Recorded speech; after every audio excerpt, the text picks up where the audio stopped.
गेंदा सेठ की पत्नी अपने घर के बाहर टहलते हुए बड़बड़ा रही थी। पता नहीं इस भुक्कड़ सेठ से कब छुटकारा मिलेगा। मेरा पति तो मेरे लिए मुसीबत बन गया है। तभी गांव का एक व्यक्ति गेंदा सेठ की पत्नी के पास आकर बोला,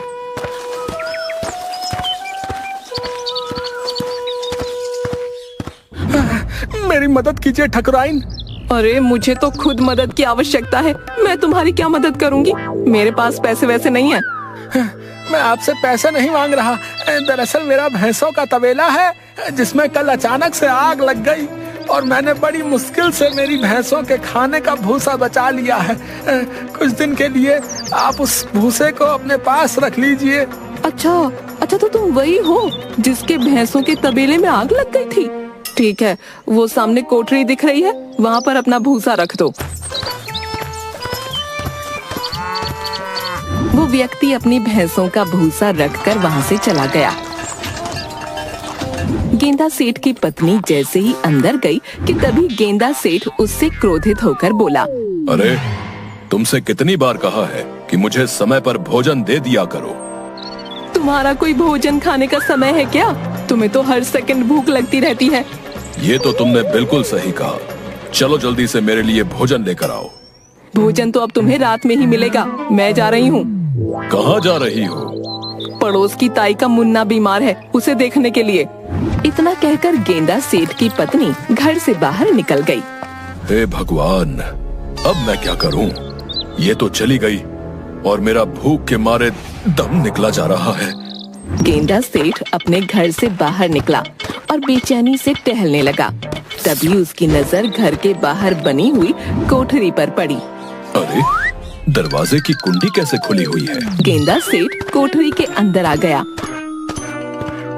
और भूसे को देखकर बोला, है? इतना सारा भूसा? लगता है मेरी पत्नी भोजन का इंतजाम करके गई है। हाँ, वो मुझे सरप्राइज देना चाहती होगी। चलो आज इस भूसे का भी स्वाद चख कर देख लेते हैं। हाँ। बहुत सारा भूसा चट कर गया। अरे वाह, मजा आ गया। तभी मैं कहूँ ये भैंसें भूसा खाकर शांत कैसे हो जाती हैं। अब इतना स्वादिष्ट भोजन खाएंगी तो उन्हें मजा तो आएगा ना।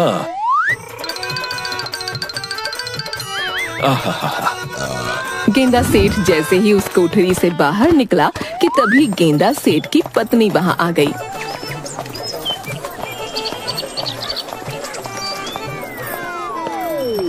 अब तुम तो पड़ोस की ताई के मुन्ना को देखने गई थी, अब तुम इतनी जल्दी कैसे आ गई? तुम यहाँ पर क्या कर रहे हो? मैं उसे देखने गई थी, ना कि वहाँ रहने के लिए गई थी। इतना बोलकर गेंदा सेठ की पत्नी कोठरी के अंदर घुस गई। हे भगवान, ये जानवर उस बेचारे गरीब व्यक्ति का सारा भूसा खा गया। अब मैं उसे क्या जवाब दूंगी? इतना बोलकर वो कोठरी से बाहर निकलकर अपने पति से बोली, तुम इंसान हो कि जानवर? अब मैं बेचारे उस गरीब व्यक्ति को भूसा कहाँ से ला कर दूंगी?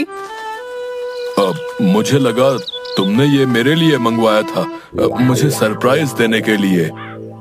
अरे भूखे जानवर, भूसा इंसान खाते हैं क्या? ये तो गाय और भैंसों का खाना है। मैं तो भूल ही गई थी कि मेरे घर में भैंस से भी बड़ा एक भैंसा मौजूद है। चलो जो भी हो, मुझे अब नींद आ रही है, मैं सोने जा रहा हूँ। इतना बोलकर गेंदा सेठ सोने चला गया। इधर जंगल में एक पेड़ के नीचे बहुत सारे साधु एकत्रित होकर भोजन कर रहे थे कि तभी उनकी थाली से एक एक करके भोजन अचानक गायब होने लगा। एक साधु क्रोधित होकर बोला, किसने इन साधुओं का भोजन चुराने की हिम्मत की है? जो भी है सामने आओ, नहीं तो जलाकर भस्म कर दूंगा।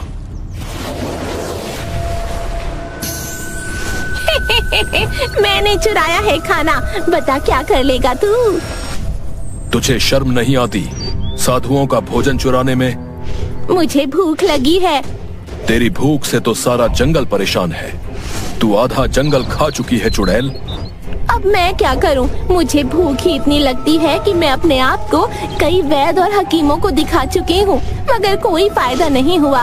तुम तो बहुत पहुँचे हुए तांत्रिक साधु लगते हो, तुम ही कोई चमत्कार करके दिखा दो। साधु क्रोधित होते हुए चुड़ैल से बोला, एक उपाय है, जिस दिन तुझे तुझसे भी बड़ा भुक्खड़ मिल गया और उसने तुझे भोजन की प्रतियोगिता में हरा दिया, तो तेरी भूख उसी दिन खत्म हो जाएगी। तो फिर ऐसा नामुमकिन है, जितनी बड़ी भुक्खड़ मैं हूँ उतना बड़ा भुक्खड़ संसार में कोई हो ही नहीं सकता। चुड़ैल की बात सुनकर साधु के होठों पर एक रहस्यमयी मुस्कान आ गई।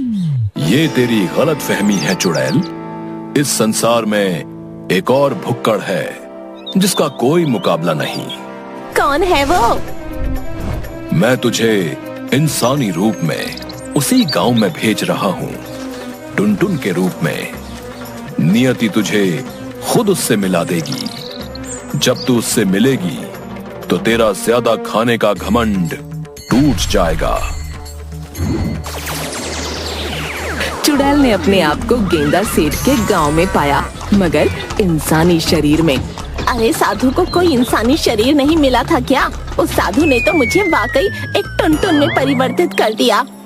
दरअसल साधु ने चुड़ैल को एक मोटी औरत के रूप में परिवर्तित कर दिया था। तभी चुड़ैल की नजर एक शादी समारोह पर पड़ी। अरे मालूम होता है यहाँ किसी का विवाह हो रहा है। खाने की कितनी अच्छी अच्छी खुशबू आ रही है। जंगल के पत्ते खाकर तो मेरा मुंह कड़वा हो गया था। आज खाऊंगी स्वादिष्ट भोजन। इतना कहकर चुड़ैल सीधे शादी समारोह में घुस गई और खाने के लिए बैठ गई।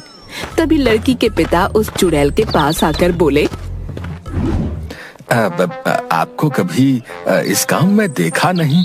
क्या आप बारातियों के साथ आई हैं क्या?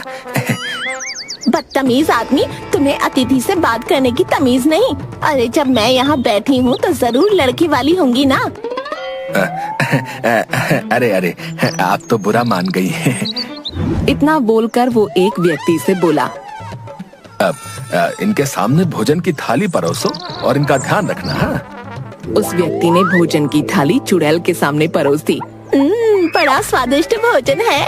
रसगुल्ला, दाल मखनी और कटहल की सब्जी, साथ में देसी घी की पूड़ियाँ भी। आज तो मजा आ जाएगा। इतना बोलकर चुड़ैल खाना खाने में जुट गई, मगर कुछ ही देर में चुड़ैल ने आधे बारातियों का खाना खा लिया। बारात में हाहाकार मच गया। लड़की का पिता चुड़ैल के पास आकर बोला, अरे कितना खाओगी तुम? हैं? मैंने तुम्हारे बारे में पता किया है, तुम बारात के साथ नहीं आई हो। मुझे भूख लगी है और भोजन चाहिए। तुम तो हमारे गांव के गेंदा सेठ से भी 2 हाथ आगे लग रही हो। पहले ही हम गेंदा सेठ से परेशान थे और अब ऊपर से तुम आधमकी। अरे कौन हो तुम? लड़की के पिता की बात सुनकर चुड़ैल के दिमाग में उस साधु की बात घूम गई और वो अपने मन में बोली, लगता है ये वही गेंदा सेठ है जिसके बारे में वो साधु बता रहा था। तभी चुड़ैल उठकर खड़ी हो गई और सीधे वहाँ से चली गई जहाँ पर भोजन बन रहा था।